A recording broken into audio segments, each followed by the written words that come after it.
এটা আমরা অবশ্যই বয়কট করেছি, আর এটা মানি না বিধা হচ্ছে আমরা এখানে আন্দোলন নিয়ে এসেছি। ওই ব্যাসটা ওটা ব্যাস নয়, ওটা শহীদের রক্ত।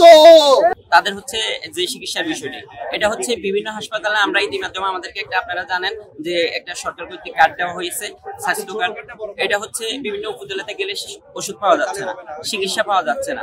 আপনার গ্রাম থেকে একজন মানুষ শহরে আসলে তার 5,000 টাকা সর্বনিম্ন খরচ আছে, তার সেই আহতর পক্ষে এই টাকা বহন করা কোনোভাবে সম্ভব হচ্ছে না। এবং যে আপনার আরেকটা বিষয় বলছেন ভাতার বিষয়, ভাতা কিন্তু এখন পর্যন্ত পরিপূর্ণভাবে আপনার হচ্ছে ওকে হয়নি, চালু হয়নি। 1 মাসের হয়তো দিছে, আপনার হচ্ছে বাকি এখন পর্যন্ত দেওয়া হয়নি। এবং এককালীন একুরেট সবগুলা আহত এবং শহীদ পরিবার পায়নি। তাহলে বিগত 13 বছরের ভিতরে সচিবালয়ে যারা আছে সরকারি কর্মকর্তা তারা কি করতেছে দেখেন, 20,000 মানুষের আপনার হচ্ছে পুনর্বাসন করতে পারে না যে ব্যক্তিরা, এই ব্যক্তিরা সামনে 18 কোটি মানুষের ভোট কিভাবে নিবে?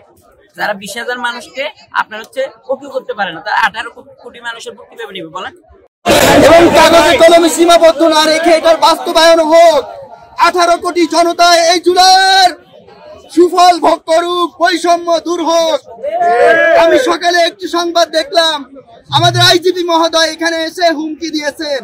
আইজিপি মহোদয়ের কাছে আমার প্রশ্ন, আপনার এখানে যে আইজির জন্য একটি ব্যাজ পরিধান করেছেন, ওই ব্যাজটা ওটা ব্যাস নয়, ওটা শহীদের রক্ত। শহীদ আবু সাইদের রক্ত, শহীদ মুগ্ধের রক্ত, শহীদ ওয়াসিমের রক্ত। যদি আমার ভাই আজকে রক্ত না দিত, আপনি আইজিপি হতে পারতেন না। আমাদের যদি জুলাই সনদে আমাদের যদি এক না করে, রাষ্ট্র স্বীকৃতি না দেয়, তাহলে এখনই তো আওয়ামী সরকার এসে আমাদের যে হুমকি দেয় যে পেলে মেরে ফেলবে, আজ থেকে 2 বছর পরে এসে আমাদের দেশ উঠেছিল। কারণ আমাদের তো কোনো স্বীকৃতি নেই, আমরা সাধারণ পাবলিকের মতো কোনো দেশ উঠেছিল। একদম সবাইকে নিয়ে যে গণভবনে যেরকম অনেক গুম করে ফেলছিল, মাটি চাপা দিয়ে দিয়েছিল, আমাদেরকে এরকম একটা স্থানে নিয়ে ব্রাস্টার করে মেরে ফেলবে, একদম স্বাভাবিক। এটা আমরা অবশ্যই বয়কট করেছি, আর এটা মানি না বিধা হচ্ছে আমরা এখানে আন্দোলন নিয়ে এসেছি। এটা আমরা মানি না, মানবো না। যে পর্যন্ত আমাদের এক না করবে,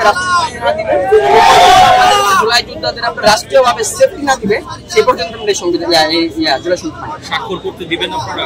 এটা হচ্ছে দেখেন, আমরা যদি বলি অনেক রাজনৈতিক দল আর কি ওরা রাজি হয়ে গেছে স্বাক্ষর করার জন্য, আবার অনেক রাজনৈতিক দল এখনো রাজি হয়নি। যেমন হচ্ছে আপনার এক্সাম্পল ধরতে পারি, আর অনেকে আর কি, আমি নামও জানি না, যেমন জামাত